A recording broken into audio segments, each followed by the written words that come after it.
Աստված բարին կամենում է, չարը թույլ է տալիս։ Աստված չարը չի կամենում,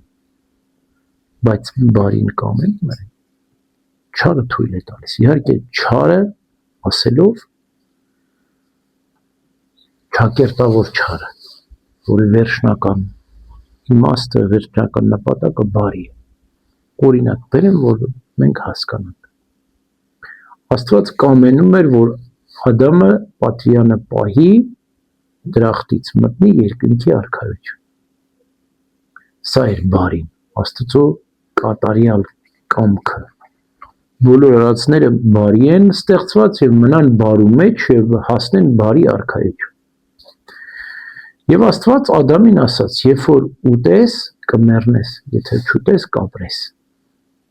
Ինչ էր նշանակում։ Մեռնելը բարի է։ Մինչև ուտելը բարի չէ, ուտելուց հետո բարի է։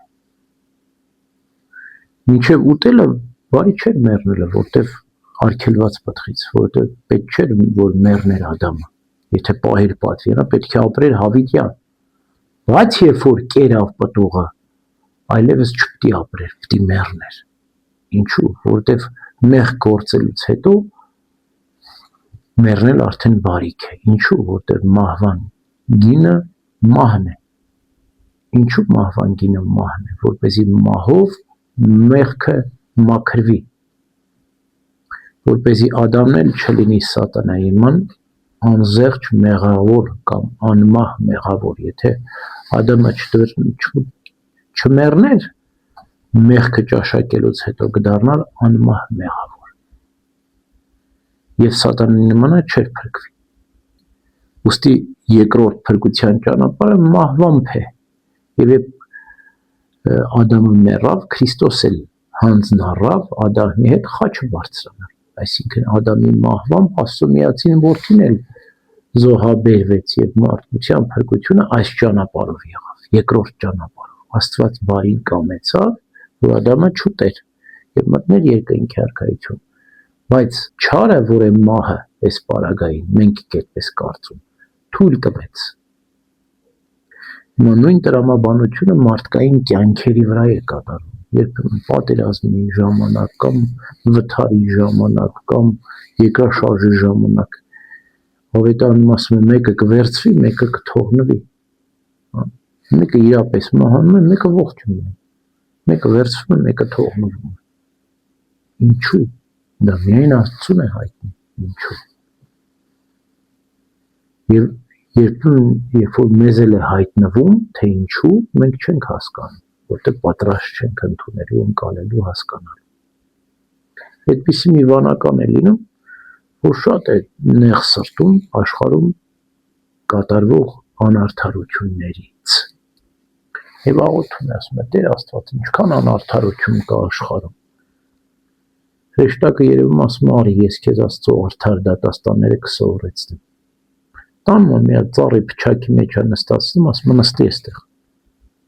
Այդ ծառի փչակի դիմացը մի հատ ծառի կոճղա լինում։ Մի հարուստ չաղ մարդ գալիս է նստում այդ կոճղի վրա, խուրջինը բացում է, հացը ուտում է, վերջացնում է, հավաքում է իր կերակուրը, դնում է պարկի մեջ, գրպանից փողերը հանում է, հաշվում է, ու դրամապանակը մոռանում է այդ ծառի կոճղի մեջ ու գնում։ Դրանից հետո գալիս է մեկ ուրիշ մարդ, մի երիտասարդ, արագ վազելով գալիս է, նստում է այդ կոճղի վրա, տեսնում է դրամապանակը, վերցնում է, դնում է գրպան, ուրախ թողում գնում։ Մի քիչ էլ անցնում է մեկ ուրիշ աղքատ մի մարդ, հոգնած մի մարդ, գալիս է նորից այդ կոճղի վրա, նստում է, որ հանգստանա, այն հարուստը վերադառնում։ Աղքատի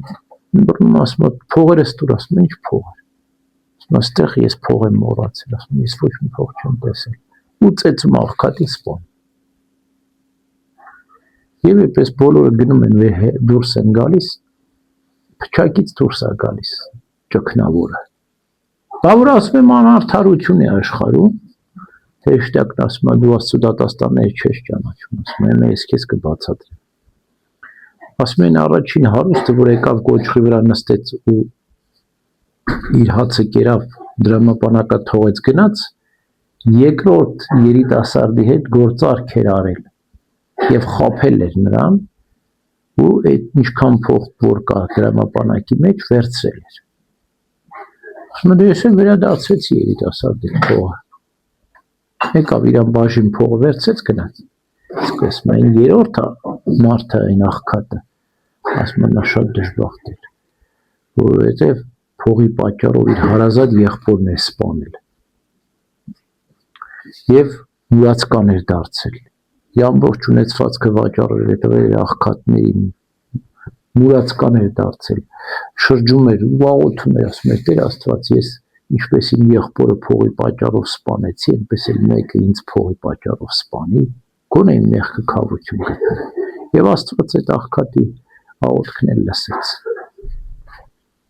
Ինչ որ մեկը փողի պատճառով իրեն սպանեց եւ իր մեղքին քավություն եղավ։ Հիմա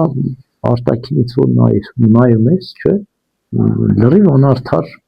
որոշումներ, բայց արդարն ու անարդարը միայն Աստված գիտի եւ ինքն է կարգավորում այդ ամենը, այնպես որ մենք ամեն ինչի համար պետք է գոհանանք Աստծուց, ինչ որ եղավ բարի էր։ Ամեն